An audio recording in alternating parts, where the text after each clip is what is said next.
Hello, my name is Irma and I've been singing all my life and enjoyed it. And you ended up here because you can't carry a tune, is it?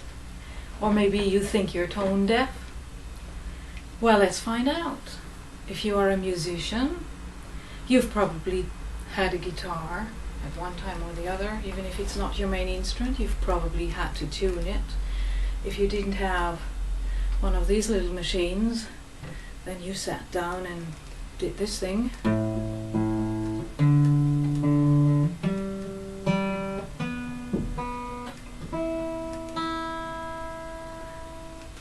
And if you manage to tune a guitar like this somewhat decently, then you're not tone deaf.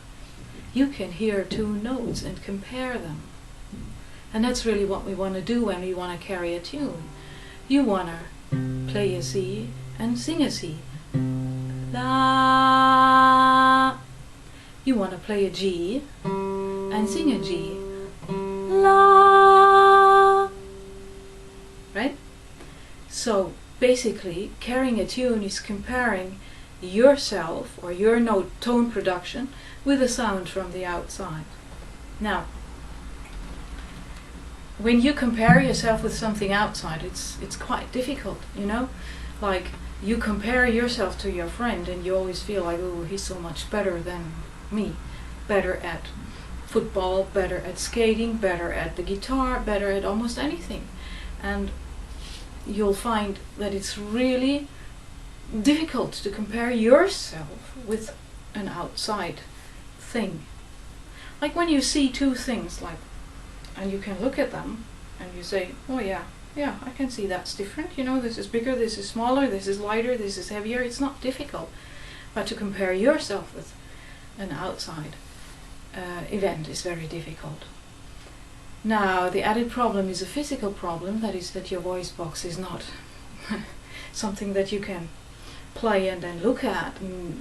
No, your voice box is an invisible instrument, sits in your throat.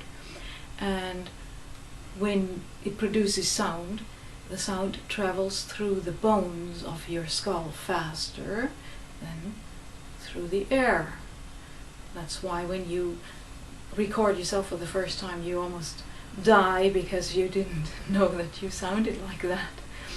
Now that's how people hear you all the time. Huh? Sometimes it's very embarrassing. Now, another thing that really is difficult in learning tone production is that we don't like feeling stupid. Basically, children at 3 years old, they manage that sort of skill. They learn how to sing in tune, how to manage their voice. And if you have missed out on that when you were young for some reason or the other, then it's really difficult for you to redo that damage, to go through that process again, because now you're an adult and you like feeling competent, you like doing things that you're good at, and you avoid things that you're bad at because they make you feel bad. Now, there you've got these three problems. Yeah? Difficult in comparison, yourself with an outside event. Secondly, the physical problem, the voice box is in your body and you don't hear yourself like others do. And thirdly, just the emotional aspect is that you feel stupid when you sing off key. So you probably didn't practice your voice as much as somebody that enjoys singing, of course. But let's cut the theories right here.